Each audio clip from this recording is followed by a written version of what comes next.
Hello, everybody. Welcome to another episode of Cap and Gown.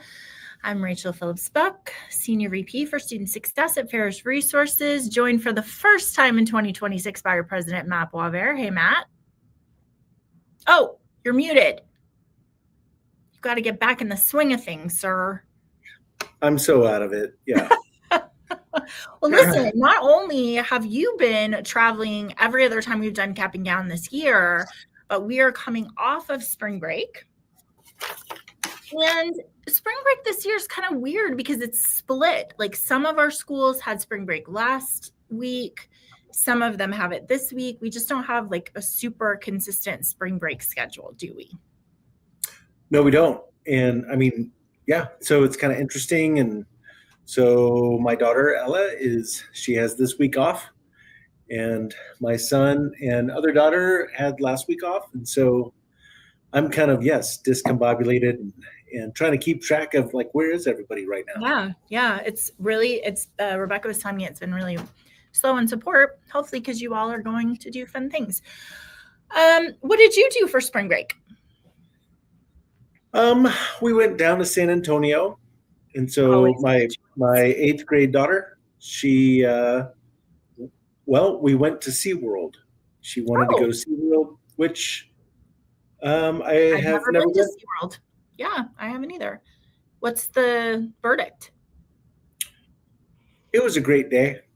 You know,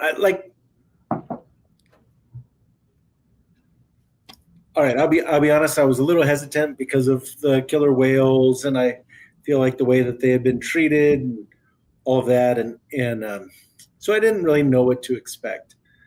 But I feel like SeaWorld's really done a great job they've done a great job of educating, when you're in the park, all the ways that they're really focused on conservation and protection. And so cool. I think that there are definitely some things that were like, I don't know when they got started, but definitely 70s and 80s mentality. Yeah.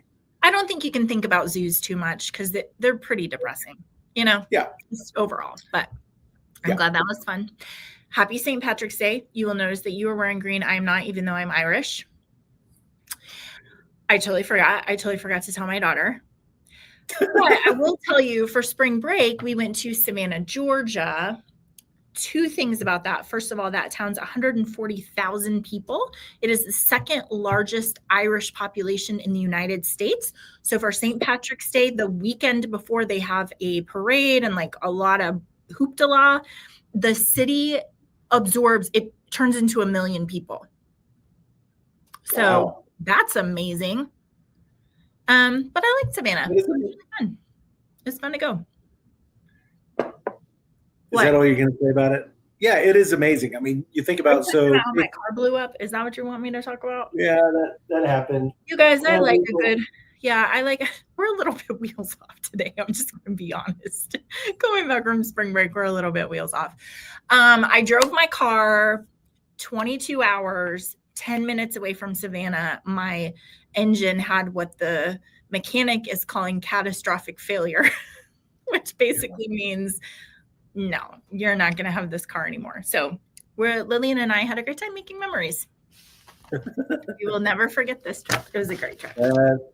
That's for sure. Yeah. Well, yeah, that's amazing. I mean, to grow from 140,000 in a typical to 1 million people, because they have a nice beach close by, or?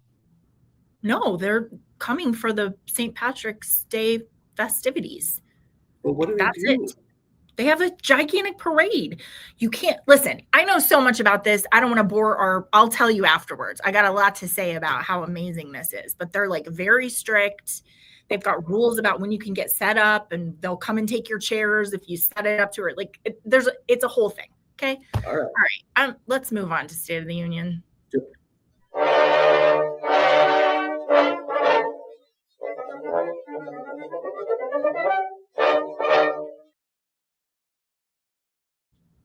Your plant tried to attack.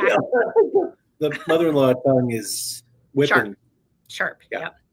Yep. Okay, Matt, I've got a lot of articles for us today, but I'm not going to dwell on not any of them, most of them very long. So let me just go through a couple in rapid fire. The first one is I want you guys to be thinking about what is going to happen with accreditation. You remember that there's a lot of talk around this, not just from like in politics and the government, but also a lot of accreditation agencies are kind of putting a pause on how they've done things before. They're giving some extra time. They're reevaluating what they've done. It's really interesting. There are a lot of kind of new accreditation companies. So what's happening? I'm discombobulated. It's fine. Okay. All right. People who are just listening are going to be like, I don't know what is happening. Matt's camera's moving all around. Anyway, new regulatory language governing accreditors. What they're really trying to accomplish is schools that have for a long time taken federal money, but haven't maybe shown results like they would like. So what I like about it is they're inviting a lot of public comment and conversation, which I think will be good just to hear where people stand and what is going on there. Okay, the next thing I want to remind you of is actually not remind you. Did you read this article that Utah has a new bill in place that's been passed by the Utah legislature this month that will allow students in the state to opt out of some coursework that conflicts with their religious beliefs? And actually, the first change to this is they don't want it to be religious beliefs. They want it to be kind of like conscientious objectors. So what they're saying is assignments, broader impact. They don't just want it to be religious. They want it to be like a firmly held belief that you would be able to go to your faculty member and be like, I don't want to do this because it's making me, I hate to be snarky about it, but I kind of feel like it's making me think differently than what I think. You know what I mean? Right. Well, let's just go back to like, I don't know, 1820. Okay. And let's think about ideas that you might have been challenged, to think through that in 1820, if the issue, like I can object to having to think about slavery in a different way, right? Yeah. Or like, come on, in America, I love, was it, the president of our alma mater, who's like, the whole purpose is that we are challenged to like every idea we should be able to discuss peacefully with respect any idea. Yeah. And you don't have to, if anything, I would challenge my kids, you disagree, go learn their side. Yeah, the ones that you find most difficult, you should learn something about it. So there's a lot of conversation in here. Basically, what they're saying is that students can come to their faculty members and say, I have a sincerely held religious or conscientious belief.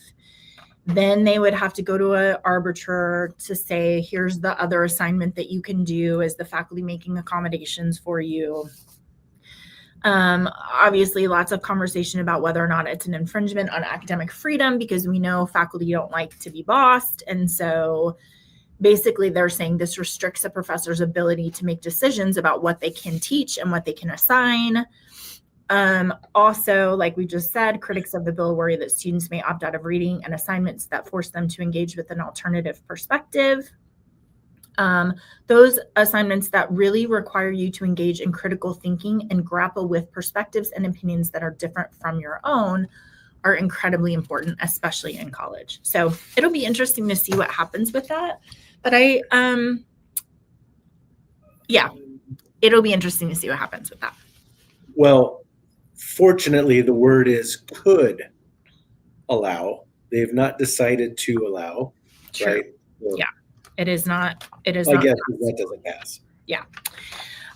Okay. The next one is why ROI is tied to more than just major. And this is a really interesting article. It came out of a poster on TikTok, which you know how we love TikTok, who said she's a therapist. Her name is Ruth. And she argued that college is a white collar trade school.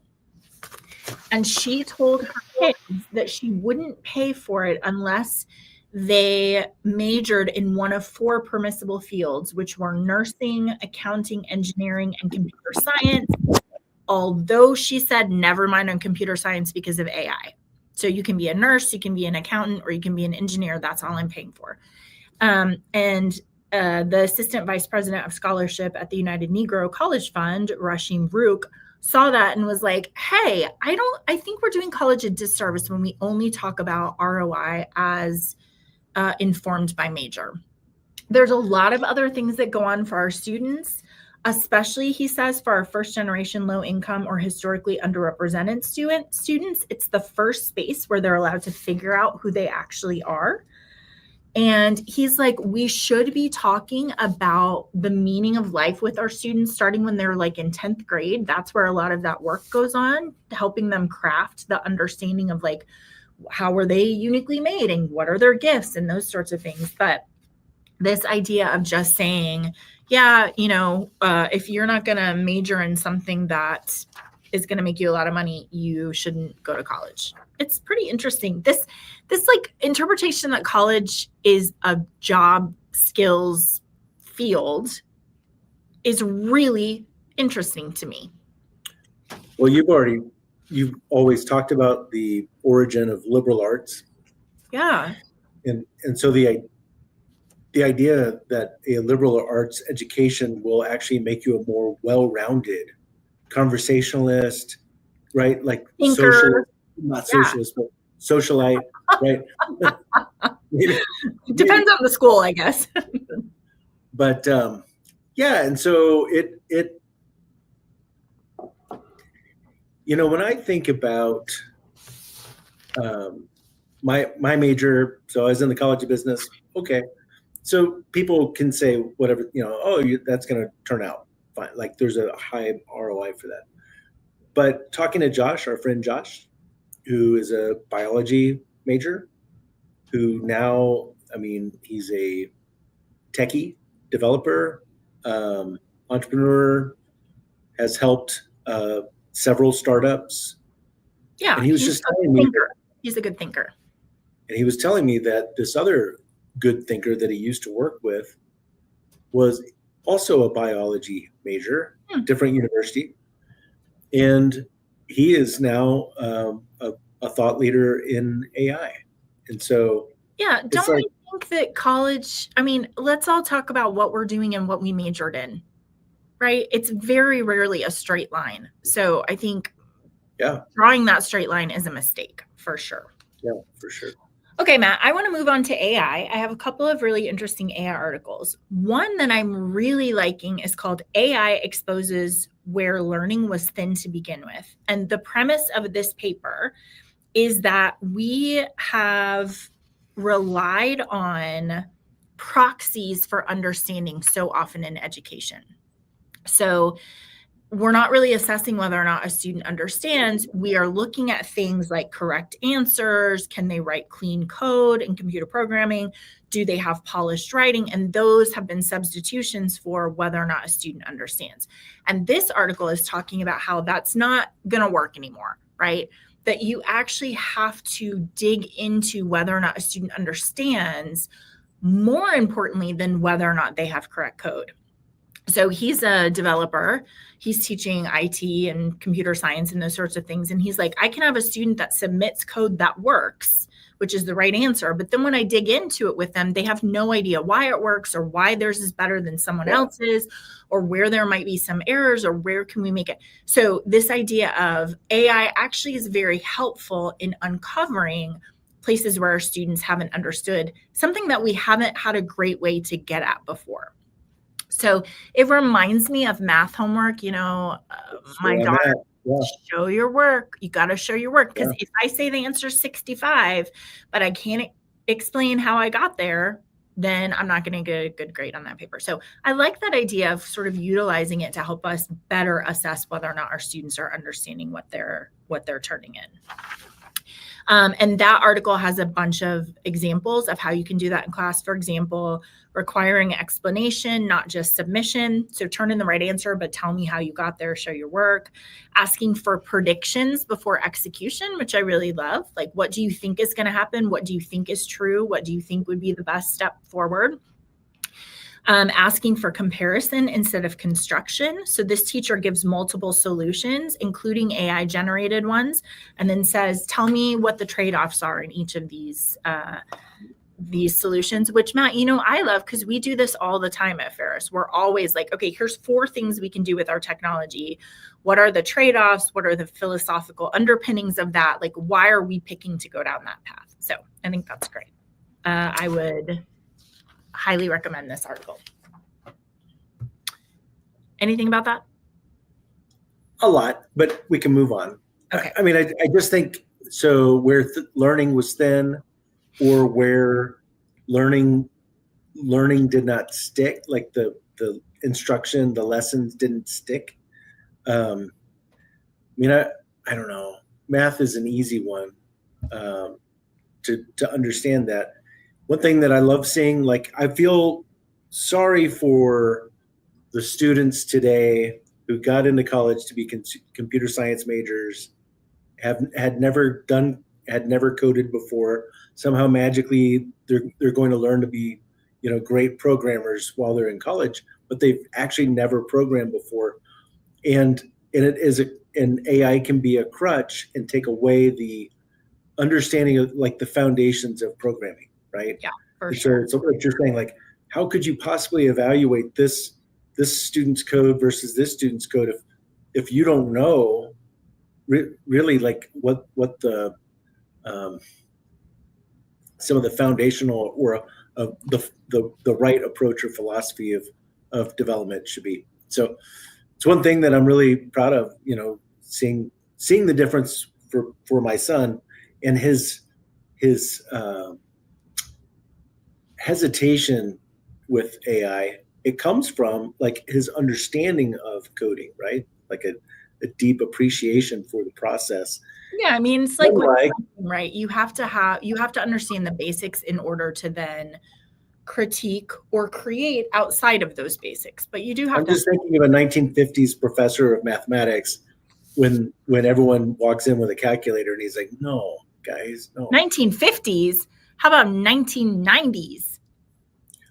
Well, I was thinking about him sticking around. His name's Sam Reynolds. He was my math. Oh, he's like a real person, huh? Yeah, he's okay. Two more AI interesting things. There's really what I think is a funny article in Inside Higher Ed called "Journal Submissions Are Riddled with AI Created Fake Citations." It starts off with the story about this woman who got a call and someone was like, "Hey, can you send me the this paper that you wrote? Instructional presence and learner success in synchronous and asynchronous e-learning." And she's like, that sounds really interesting, but I didn't write that paper. That's not a paper I wrote. And they're like, but I have the citation, right? Like, in all of it's like the right citation, her name, the year, the name of the thing. And she's like, yeah, no, I didn't write that. And so this article is all about how my charitable read is that AI is trying to be helpful by making up citations for you and being like, this seems like something you should use in your paper. But the gist of this article is that it used to be citations you didn't have to check except for format, right? Like, did you put in the right you have commas and it's capital and all this stuff. And now they're like, we've got to check to make sure that that's actually a thing, because a lot of them just look realistic, but they're not real. So thanks, AI. Just made that kind of muddy. I told you that happened to me one time in a paper where I was like, they're like, here's all the articles you should include. And I was like, this one sounds really interesting. Can you link it? And they're like, oh, sorry, I lied. That's not really a paper. I made that up. Okay. All right. Thank you. Okay. And then the last AI one is teens are using AI to research their college choices. Is that a good thing? Here's what I like about this article, Matt.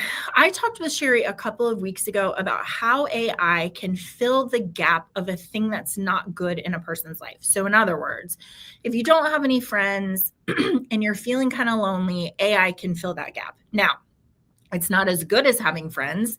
It's not as good as talking to a real person. But for somebody who's like, hey, I don't have this resource, AI can be really helpful. This article is relating that to students who maybe don't have a great high school counselor, who can't give them guidance about how to apply to college, isn't going to help them find a college, doesn't have the right questions to ask. If you don't have a college counselor, AI can fill in the gap there. It's obviously not as good as having someone kind of help you navigate that, but it is a possibility. This says more teens are turning to AI as a resource. 26% of students reported using technology to find a college in the spring of 2025, rising to 46% by the end of that year. So, like, obviously, this is growing just like in every industry that we're looking at. They're looking for schools that are a good match. They're using it to research the application process, discover new schools that they weren't already familiar with. And this says like a lot of people are choosing new schools, crossing schools off their list because of what AI is telling them. You and I have been talking about this, like, how do you get the algorithm to talk about your school or your company or your whatever in the most realistic way, right? Which is really a hardship, I think, for schools and for businesses both, to know how to get into the brains of that AI. Anything you want to add there? Yeah, well, your smaller institutions really needs to figure that out, right? Yeah, and I think in particular, making sure that your programs of excellence or distinguished programs need to be, that needs to be very clearly, not just on your website, but like in print and, but yeah, I see what you're saying. Like if you're at a school or you're that doesn't have great counseling services or like guidance counseling, great guidance or advice, I can understand that. Yeah, for sure. This article also says that of these high school students, 37% said they were skeptical of AI. Skeptical is the adjective. More than any other. Is skeptical an adjective? Is it a verb? He was skeptical. I think it's a verb. Anyway, more than any other sentiment, not curious, not concerned, not optimistic, but skeptical, which that's pretty interesting. I think that's maybe a good sign. Okay. All right. New York University has created device-free spaces for students so that they can have meaningful face-to-face connections in a device-saturated world. This is coming out of the book of The Anxious Generation, looking at basically how do we put a space on our campus where students can put their phones in a charging locker, spend time with their friends, make crafts, play board games, connect with each other. Basically, they're creating human connection habitats to help our students better play with each other, basically. Just how do we have this free time for us to be able to interact and play with each other, which I love. I think it's a great idea. I think that really ties in really well with our conversation today. For sure. I think it's especially helpful when you look at the takeaways on student loneliness, which basically this is coming out of research that Trellis Strategies did on 44,000 college students. More than half of college students say they're lonely. Loneliness is tied to anxiety, depression, and lower satisfaction with the institution. Heavy social media use is tied to higher odds of loneliness. So just there's a lot of lonely students on our campus, and figuring out, I mean, it's one of the reasons why we picked to do this book, right? How to See Others Deeply, because you have so many students who are really lonely and don't have a good way to kind of make their community connections. So I think that's great. Okay, the last one I have for you is coming out of US News, which this is interesting because it's not higher education publication, right? But in this mainstream publication, the title is Today's College Academic Advising Isn't Cutting It, which we're not confused about. We all know this. Matt, I usually say there are 3 parts of academic advising. There's degree plan specialist to make sure you have your schedule. There's success coaching to just walk with you along whatever you encounter when you're in college. And then there's faculty guidance on the industry that you're in and jobs and internships and that sort of thing. And this article really is putting the onus on academic advisors to help students build durable skills like communication, problem solving, adaptability, all the while guiding them to align their education with a clear sense of career purpose. So that's actually weighing more heavily on advising in terms of career direction and purpose and conversations about, where they see themselves in 10 years, which I have not seen very much discussion on our campus. I think mostly we're using academic advisors for like success coaches and then pushing off that other piece to our faculty. But this article is saying like, hey, it's really important that your academic advisors understand what their goal is and that they are more holistically connected to their students, which I love. Well, I love that too. That was my model when I was director of a advising center, to bring in that career piece. So Yeah, I think it's great. The wrestle of college and liberal arts and career and guidance and all of those different elements, I think is, it's very motivated by what's happening in politics right now, like how we're trying to hold schools accountable, but then also appreciate that the ROI is not always about what your salary is, right? And so how do we do this measurement? And I think for smaller schools, it's especially important that they're able to articulate the value to their students beyond career, but not ignoring the purpose of your life piece, right? Like, right. We want to grow you into whole people, and that's the purpose. But we're not here to just be like, what job do you want? Okay, and here's how you're going to get training, right? So pretty interesting. All right, that is the State of the Union. Sorry, you can't say anything else. I just wanted to come back and say skeptical is an adjective. It is. I said adjective to start. You started there, and that's why I took a long pause. I said he was skeptical. He's the subject. Was is the verb. Skeptical's. Okay. Well, what I was going to say is I want a gavel so that I can close the State of the Union. Okay. Don't you think? Yeah. Okay. I don't really we'll find you again for that. Okay. Thank you. Appreciate it.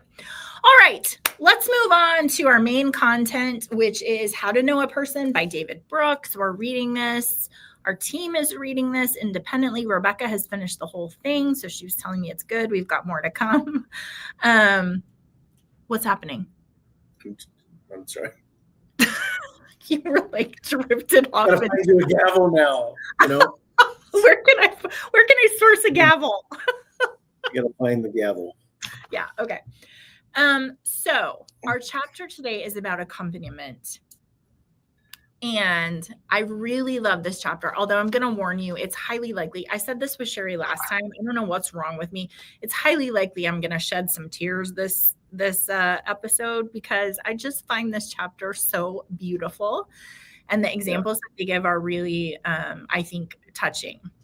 So let me talk about what accompaniment is. First of all, it's really important. It feels like when we're saying that, it sounds passive, but actually it's an act of deep discipline.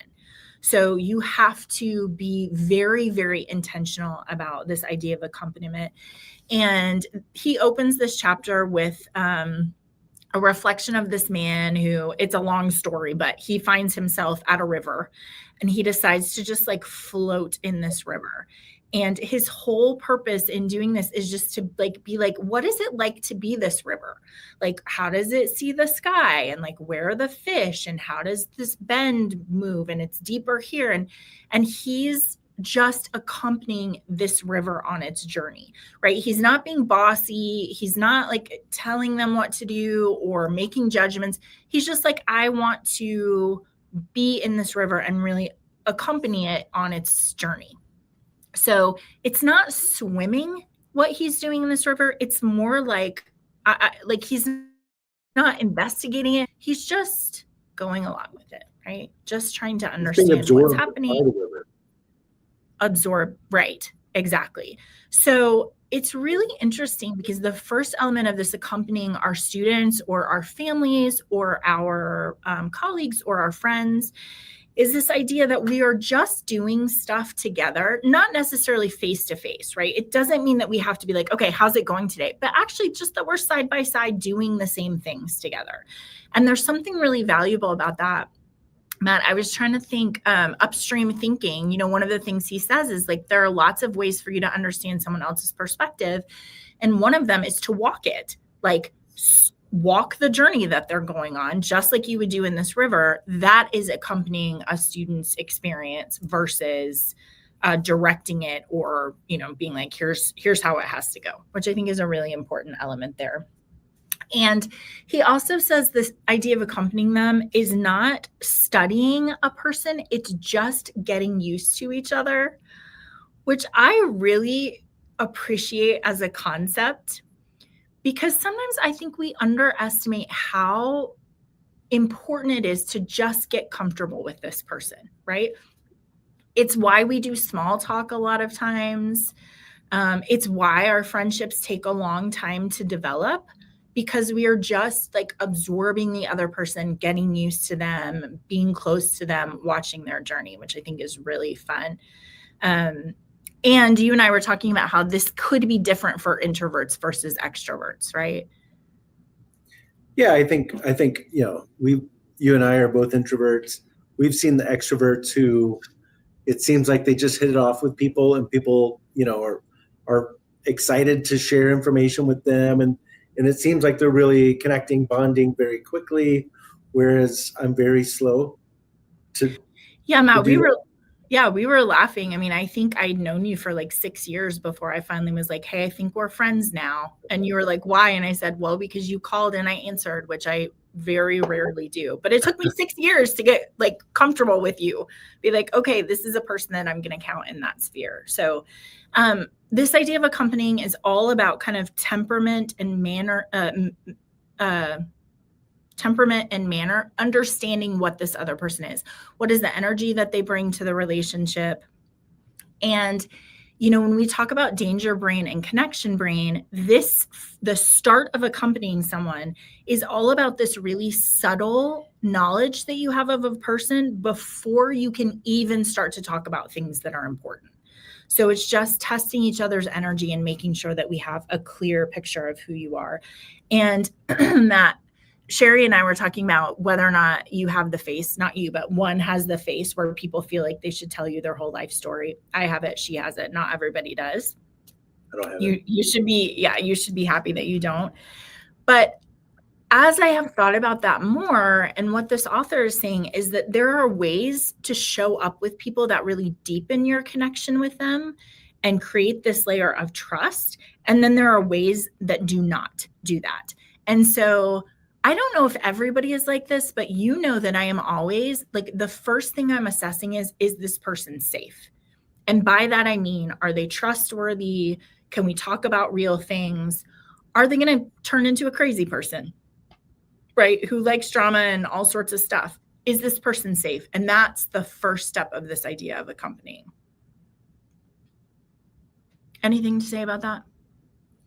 No, I think that's interesting. I just took a trip on, I think it's a helpful first step for everyone to understand what their natural inclination is, what it is that they're trying to assess first. So for you, it's like, is this person safe? I'm not sure yet what mine is. Like when I meet a person, what I'm actually assessing, I'm not particularly, for the most part, you know, unless I'm in a weird, unfamiliar place, that's not really the first thing that I'm thinking of. But I definitely am not assessing how we're going to get along and be great friends, right?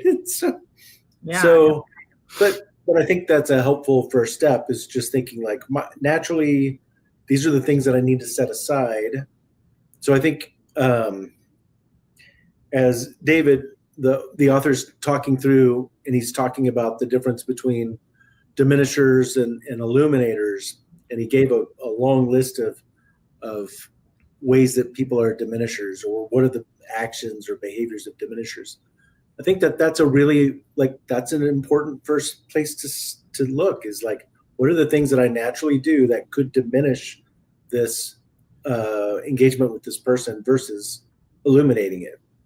Yeah, it's funny as you say that because my perspective on that is I'm very good at not diminishing. What I'm assessing for is, are they a diminisher? Because I don't want to be around you if you are. Not interesting that like one is like, how am I doing a good job of being open to this versus I don't want to be around the kind of energy that is all of those things that he said about a diminisher, like not open, not curious. I'm not very good with people like that. I think it's interesting too. He talks about how important it is to talk about the little things because if you talk about the little things, it makes talking about the bigger things easier, which I think is so true in higher education. If you think about advising, where you are talking about a lot of little things, you are talking about the schedule and the teacher and what do you think about this and what's right, like all these little things. And by way of those little things, you then get to the real things, the meaty things, because you've had patience and talking about these other things. It was one of my favorite things about working with students who weren't sure about their major is that it feels like we're talking about little things like what are you good at and what are you interested in and what would you like to do? But the truth is all of that adds up to what is the meaning of your life, which is a really deep thing. And you have to be very vulnerable to talk to somebody about that. You can't get there unless you have these little conversations, right? That are building trust and making sure that they know, like, I'm on your side. I want to be just a good person to walk alongside of you. So I'm just thinking, Rachel, about this discipline of being right alongside someone, accompanying someone, being absorbed, or around this person, and how important that is. So when we think of in higher ed, just how critical that is for our students to see us do that, right? For sure. And so what that can lead to. So in a way, the author's talking about this in terms of having deeper relationships, like as a friend or people you can trust or people to be close to. But in our context of thinking about, in some cases, in a professional role with students, guiding them, being able to take this time to everything that you're saying here, where you are showing them that they're a person, they matter, and you're not trying to boss them. You're not, so when you think about it and advise, so that's where I went, is just thinking about advising and how you're so wired in this professional role that I get paid to boss, or in a professional role of a faculty member, I get paid to teach and tell them what they need to know. And this is not what we're talking about right now. It's actually, it's what you were saying from the State of the Union of like, there's actually this other piece of the ROI of higher ed actually comes from this part, right? Yeah, sure. So yeah, he says it is acting in such a way that lets other people be perfectly themselves, which, Matt, I was thinking about, one of the things we talk about a lot is how you define your job. So if your job is to get the degree plan done, or if your job is to make sure students are going to class, or if your job is to be as efficient as possible, right? If you define it that way, those are all solve things in our funnel. Those are all like you've skipped identify, you've skipped connect, you've gone straight to here's what we're trying to accomplish. Well, this kind of accompaniment is not solve, it is connect. It's 100% getting used to each other, getting comfortable, understanding the other person's energy and needs, and then acting in such a way that they can be perfectly themselves. And we'll talk about this. One of the things he says is patience. And that is the ability to just let people live their lives the way that they do without your meddling with them, which I am very bad at. Like, the idea is that I'm not going to direct you or tell you or organize or whatever, but actually I'm just going to walk along and see what is your life like that you're living in without my getting in the middle, right? Yeah. Well, when I think about your spring break and your challenges with your car and all of that, and I'm like, I probably didn't do a great job of staying out of it. Just, You mean being helpful? You were very Yeah, helpful. yeah. Okay. So in this idea of accompanying, we've got to be very patient. Because trust is built really slowly. We have to hold back and be aware of other people's timetables. We don't obtain the most precious gifts by going in search of them, by waiting for them. Which I was thinking about, we like to watch The Dog Whisperer sometimes, and thinking about Cesar Millan and how he's like, when you meet a new dog, you ignore them, because your job is not to go like get the dog. It's like to let them become comfortable with you, understand your energy, like understand what's happening in the room before you pursue them. And that's really what this patience is about, right? Can you linger with this person without looking at the clock and trying to make it more effective and more efficient? Just wasting time together, I really love. I was thinking about one of my good friends when I was getting my master's degree.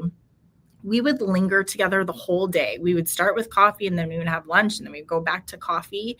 And what was happening during those times was not that I was like, tell me everything about you, right? But it was just like we were just being together side by side, studying for things, having conversations.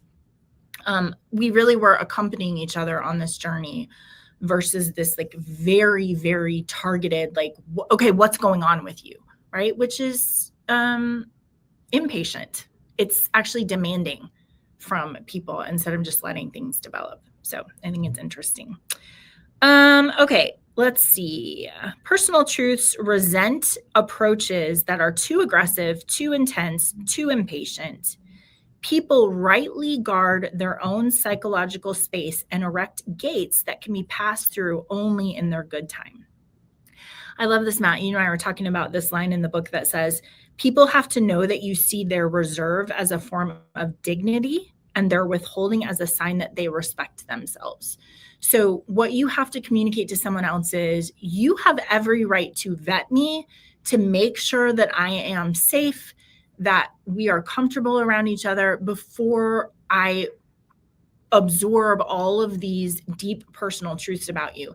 And the idea that what I think and what I feel is very valuable and it's worth waiting for. I don't just throw that out to everybody. I want to find a trusted person in order to accompany me on whatever the journey is. I think is really, it's such a nice way to say it's why oversharers make us nervous, right? Because they're giving us a bunch of stuff that we're like, hey, that's pretty valuable. You don't know me too well yet. Right? Like we just met in this airport. I don't need to know all the things. I want you to really vet me and make sure that I'm trustworthy. Anything to add to that? No. Okay. I do want to read this quote I really love. And then I want us to hearken back to what I call the Alaska coffee student. So here's the quote. Whoever wants life must go softly towards life, softly as one would go towards a deer and a fawn that are nestling under a tree. One gesture of violence, one violent assertion of self-will, and life is gone.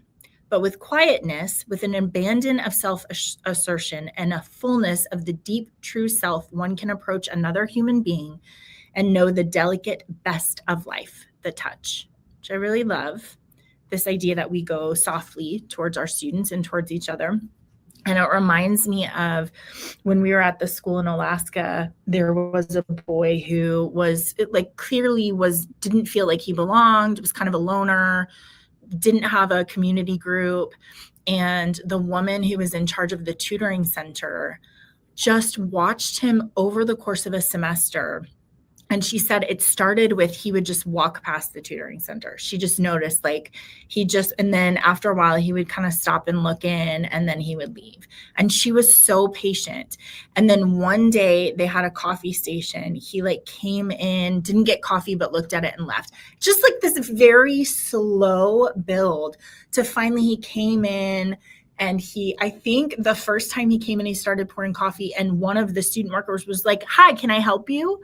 And he scared-eyed, put the coffee down and left. And then she didn't see him for a week and she was like, oh no.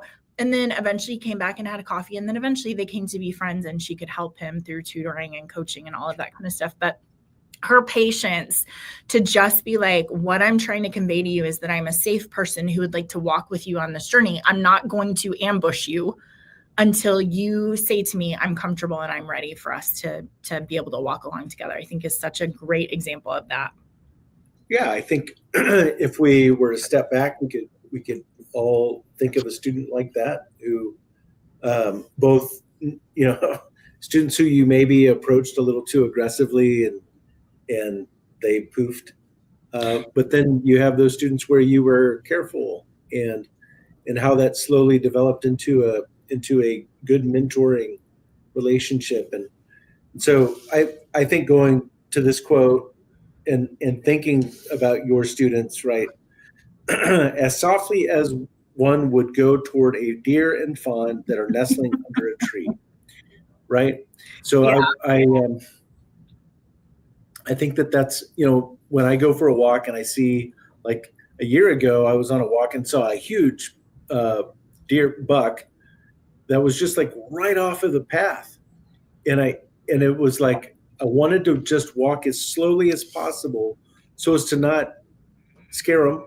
But to get as close as possible because this was a magnificent animal. Yeah. And if you think about that kind of care, right? That kind of, that desire that you would have to get that close and not be, just not wanting to scare them off, right? Yeah, Matt, too aggressive with students. I think it's an interesting caveat to students want to be seen, because you can imagine that someone could interpret that as an aggressive being seen, which I will tell you, if I were a student, when I was a student, if I felt like someone was aggressively seeing me, I would have poofed, right? I would have been like, this is too much and it feels overwhelming. And I don't know you. Like, I don't know why you're saying things about me. I don't know you. So this idea that we want students to be seen, but we also want them to be seen in a way that feels safe for them. Not that we call them out and just say like, hey, I see you, but like, let's be careful. Depending on who they are, they need different approaches to that. All right. I was going to tell you a story about that, but now I can't remember what it was. So it must not have been that exciting. It's gone. Okay. The next thing that we talk about with accompanying is that it's very playful. And he defines playful as just a very loose manner, relaxed. You're becoming yourself. You actually are able to connect with other people without necessarily trying. Playfulness creates a condition for genuine connections. And he has a great example of how when his son was younger, he's like, I spent hours with this baby into, when he was 1 year old. And we would just play together and we would do things together for hours at a time. And at one point he was like, I know this kid better than I know anyone else on the planet. And they probably know me better than anyone else does. Why? We can't talk to each other, right? Like, we're not having deep conversations. We just are spending time together playing. Like, I'm bouncing him and we're playing. And you learn about other people in that relaxed space where you can build connections. So I love that idea of playfulness, because I think sometimes people are so serious about the connection that it's actually scary. You know what I mean? Like, hey, your intensity is scary. Can we just hang around together and play instead of this very intense, tell me who you are, right? And you're like, oh my gosh, settle down a little bit. Matt, you and I have this with our team every Christmas we play Pictionary, which is we all write clues about things that have happened to us over the year, and then we all play Pictionary together. And there's something really beautiful that happens when you're playing together. Just you learn about other people and you are working together, or you just understand something about a person as you watch them play and as you're playful with them. And it's kind of like in the Illumination, this idea of affection, right? Playful affection is a way that you make other people feel really comfortable in letting you walk alongside them. I was thinking about, I forget what we called it, but I think it was modeled around Survivor. But we had a play day in the campus center for students to come I think we invited seniors, but it was like, kind of a old school test of career I don't know, like we had a typing test, who could type the fastest. So like we just made games up, right? Yeah.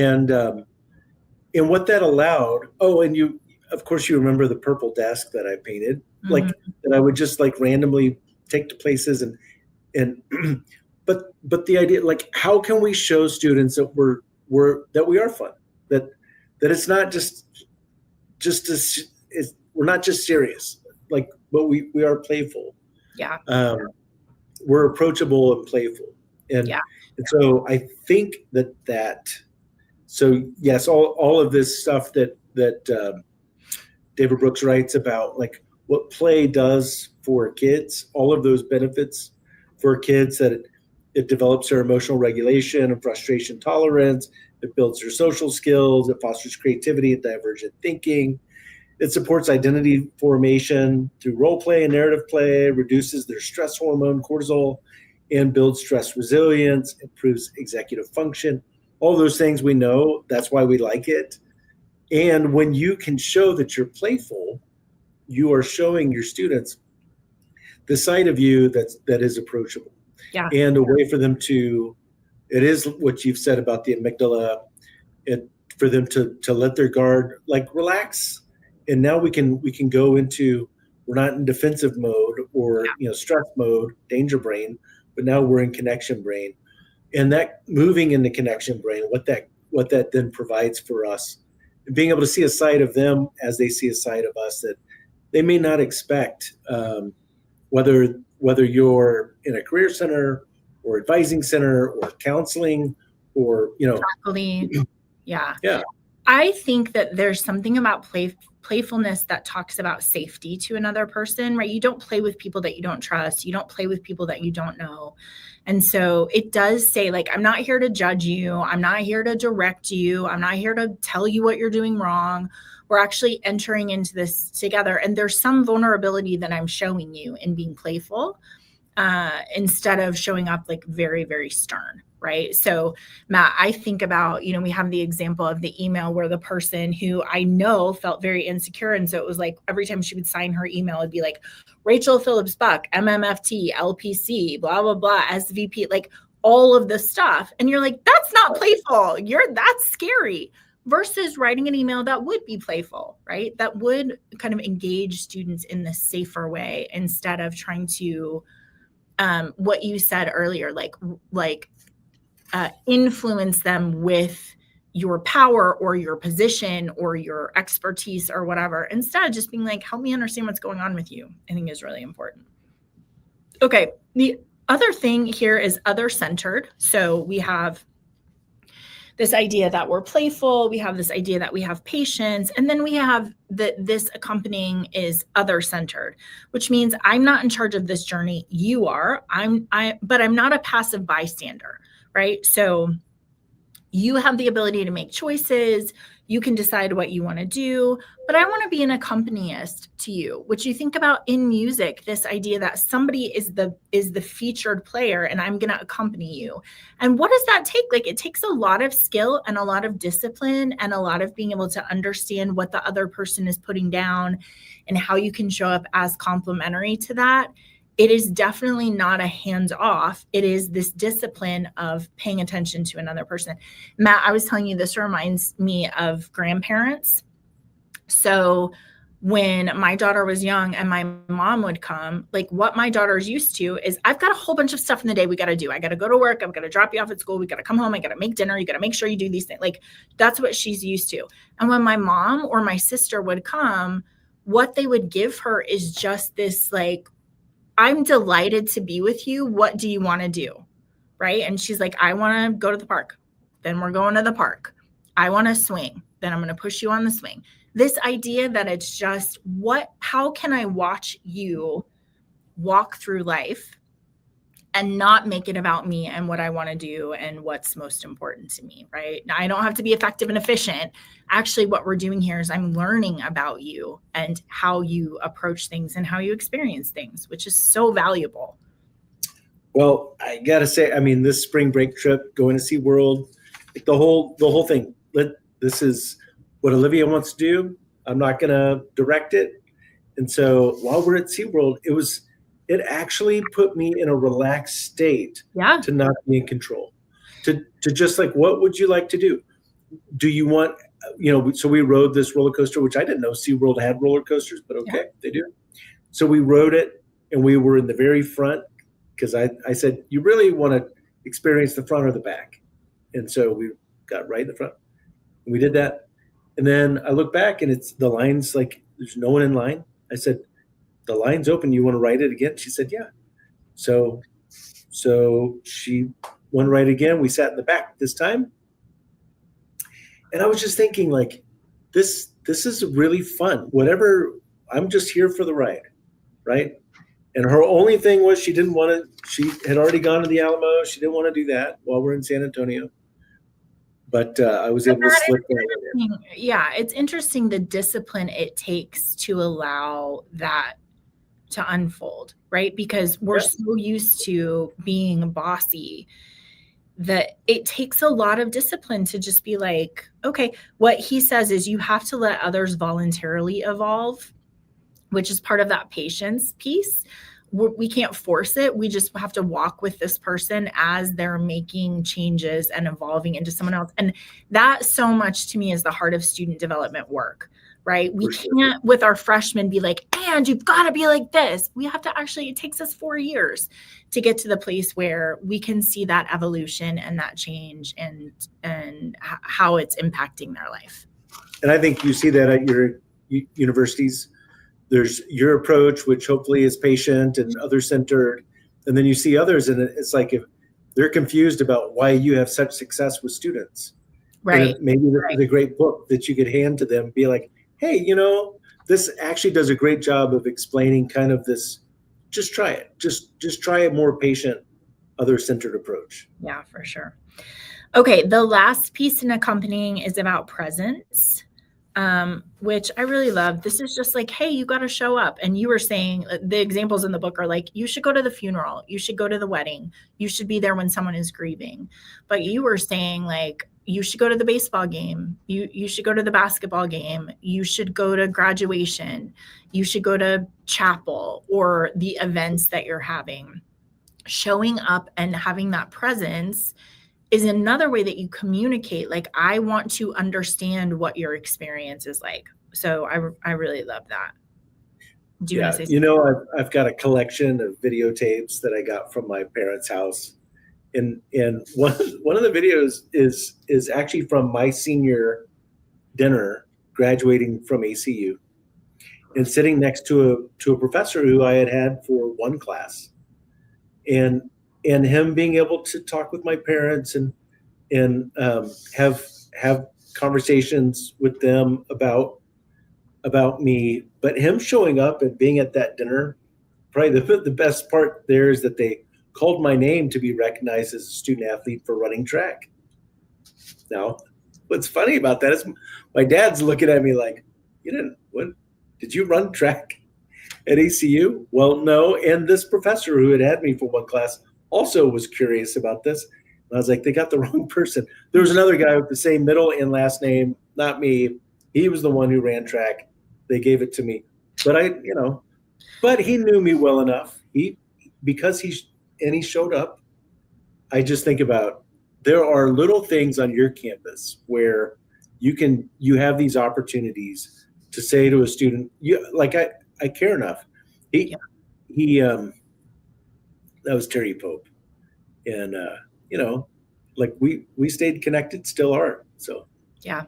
Well, 2 examples coming out of the book are one where a faculty member early in the semester would have all of the students bring pictures of their family. And then over the course of the semester, her husband passed away unexpectedly. And so she was saying at the end of that class, it's going to be very hard for me next semester. Oh, this is one where I'm trying to make it through without crying. It's going to be very hard for me next semester because when we all bring pictures of our family, I'm going to have to bring this picture of my husband, and I'm like stressed about it because it's going to be hard. You're going to have to tell the rest of it. I can't tell it. Did you read it? So the next year, she walks in the class and she knows immediately something's off, something's interesting going on because this class is way too full. And as she looks around, she sees not only does she have her new class of new students to show and talk about pictures, but she had all of the prior year students from that class. They all came back the next year because they knew it was going to be hard for her. And yeah, it's powerful. And I was saying, Rachel, a year ago, I lost my dad. And I can tell you every one of my friends who came to that funeral. Yeah. And it's one of those things that I don't know. I think I took those things for granted, until you're in that moment of grief. Yeah. People just showing up for you. Yeah. Yeah. I was grieving about something recently and it was really interesting. I was telling one of my friends and she just moved close to me and held my hand. And I don't even think she said anything, right? I'm doing a terrible job. Well, the other powerful thing was a woman who was talking about going to her friend's wedding, and she's sitting at a table with all of her friends, and then at the wedding, the father-daughter dance, and so her friend who's getting married goes to dance. Well, her father had just passed away, and they'd had this conversation about that loss of like, I'm sorry, I'm not going to be there for you on these special events. And so when she sees her friend dancing with her friend's father, she becomes overwhelmed. She gets up and she leaves and she goes to the bathroom. And when she comes out, all of her table, all of her friends are waiting for her. And what she says is, I don't think anyone said anything to me. They were just there. They hugged me. They gave me their support. Even the boyfriend that I had just barely gotten to know, all of them, though, showed me that I mattered. And so I think this part of presence, this being absorbed by the being in the life of, not trying to change the direction of the river or this person, but being there for and paying attention to. When I think about, just this past year and the grief and what loss, what that feels like, knowing that you have friends who show up and are right alongside you, and all that says a lot about your care for them. And that's how you're going to have lasting relationships with your students, with your peers or colleagues, right? Yeah, he talks about it just in terms of being a witness.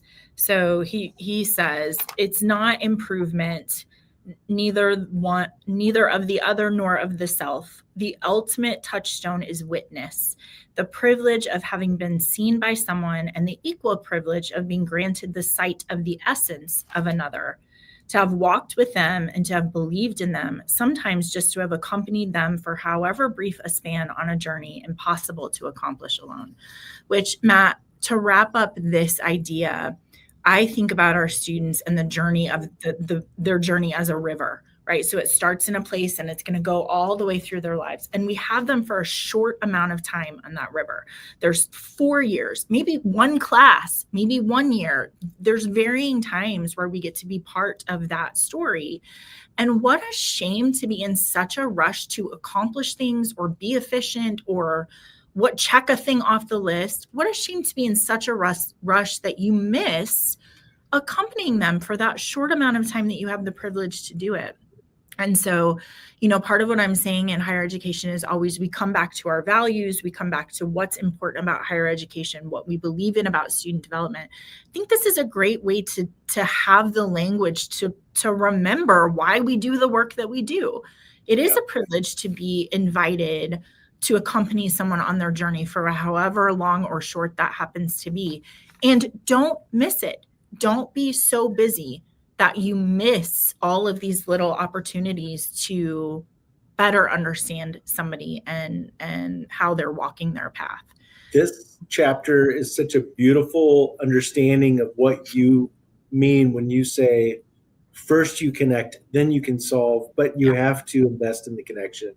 This is a beautiful way of really understanding what that can look like, and the visualization there of just like, hey, I mean, I don't know, like